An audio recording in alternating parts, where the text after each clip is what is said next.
네, 안녕하세요. 대한민국 제이입니다. 네, 만나서 반갑습니다.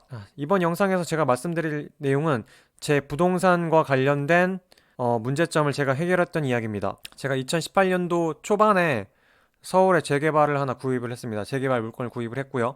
그런데 문제는 그 재개발 물건에 하자가 있었습니다. 뭐 여러분들도 부동산 투자 요즘 많이 하시겠지만은 재개발은 정말 절차도 복잡하고요. 그리고 사업이 엎어질 리스크도 있고 뭐 이런저러한 문제점들이 많이 도사리고 있습니다.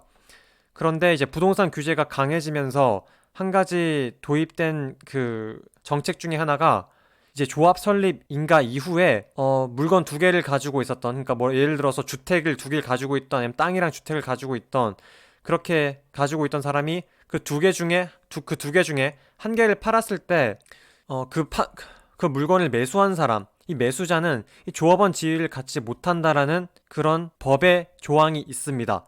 사실 저는 부동산에 대해서 잘 몰랐고, 그리고 그 중개하는 쪽의 말과 그 다음에 매도자의 말을 듣고 문제가 없다라는 이야기를 듣고 매수를 결정하였습니다. 그런데 문제가 당연히 발생하게 되죠. 여러분들 물딱지라는 말 들어보셨나요? 물딱지라는 건 무엇이냐?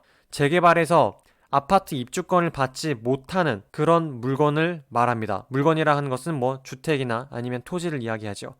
제가 그것을 어떻게 알게 됐냐면, 저는 그 제가 산 재개발 구역에 대한 어떤 진행 상황이라든지 이런 것들을 서울 클린업 시스템에서 조회하고자 이 조회 요청을 했습니다. 그런데 어느 날 조합에서 연락이 오더군요. 네, 혹시 이 물건 언제 누구한테 사셨나요? 라고 전화가 왔습니다. 조합 직원한테요.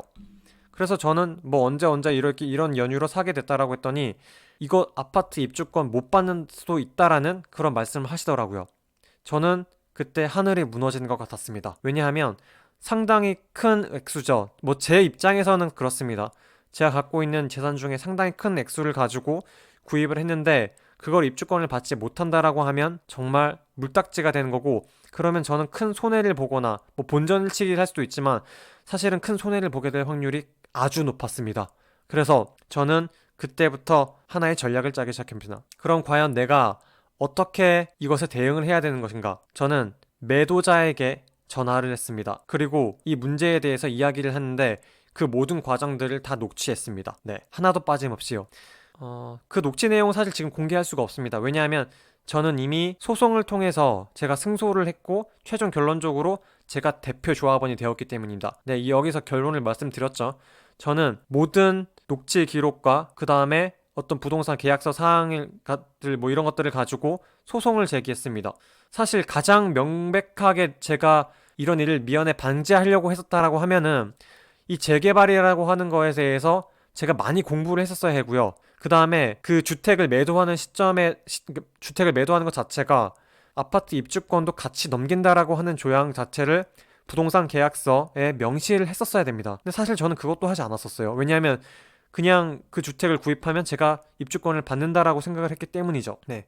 그런데 이 전화 통화하는 와중에 그 매도자로부터 아무 문제 없다, 입주권을 받을 수 있다라는 아주 핵심적인 녹취 내용을 갖고 있었고요. 저는 그것을 가지고 변호사 사무실에 찾아갔습니다. 네. 소송 비용 400만 원 정도가 들었습니다.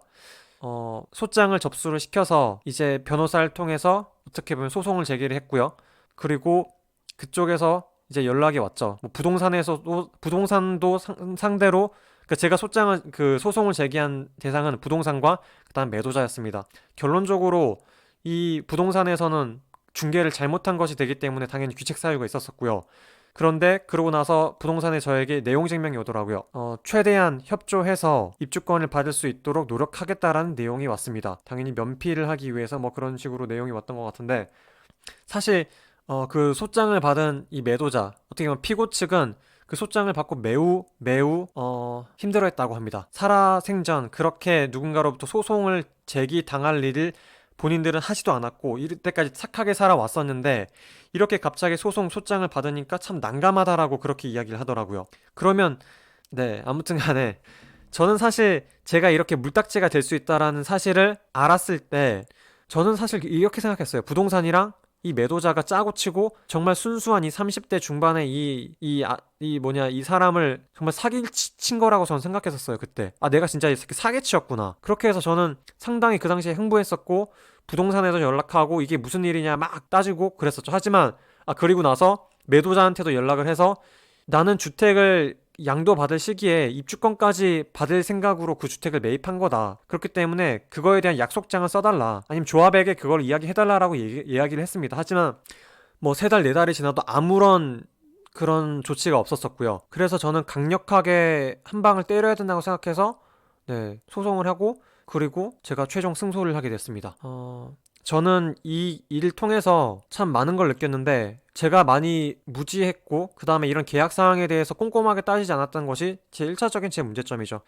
뭐 이걸 통해서 많은 걸 배우기도 했고요. 여러분들도 부동산 계약하실 때 전월세도 마찬가지고 매매도 마찬가지고 재개발, 재건축 뭐 어떤 거든지 간에 꼭 전문가랑 상담하고 내가 불이익을 받을 수 있는 부분에 대해서 항상 꼼꼼하게 따지시길 바라겠습니다. 사실 저보다 여러분들이 훨씬 더 잘 아시겠죠. 그래서 이번 에피소드는 대한민국 생존 일기 첫 번째 이야기였고요. 제가 재개발 투자 때문에 법원에서 소송까지 하고 재판까지 했었던 그런 에피소드를 여러분들에게 말씀드렸습니다. 제가 이렇게 영상을 다시 올리기 시작한 이유를 말씀드릴게요. 제가 지난 1년 동안 육아를 하면서 사실 세상에 되게 많이 무관심했었습니다. 그런데 요즘 제가 들어 생각한 건데 앞으로의 이 생존이 정말 힘들 수도 있겠구나. 정말 너무너무 살기 각박한 세상이 다가오고 있다는 것을 제 몸소 느꼈습니다. 그것을 유튜브 채널들에 있는 영상을 가지고 많이 느꼈습니다. 사람들이 자기가 하고 있는 일뿐만 아니라 뭐 배민 커넥트라든지 아니면 카카오 대리라든지 이 갖가지 투잡 쓰리잡을 뛰면서 지금 생계를 다 유지시키고 있습니다. 이렇게 살기 힘든 대한민국이 되었습니다. 이런 상황에서 여러분들에게 제가 알고 있는 소소한 팁, 뭐 부동산이라든지 아니면 뭐 기타 등등 뭐 생활에서의 팁이라든지 이런 것들 여러분들과 공유하고 싶어서 다시 영상 올리게 되었습니다. 네, 대한민국 생존일기였습니다. 다음 시간에 뵙겠습니다. 감사합니다.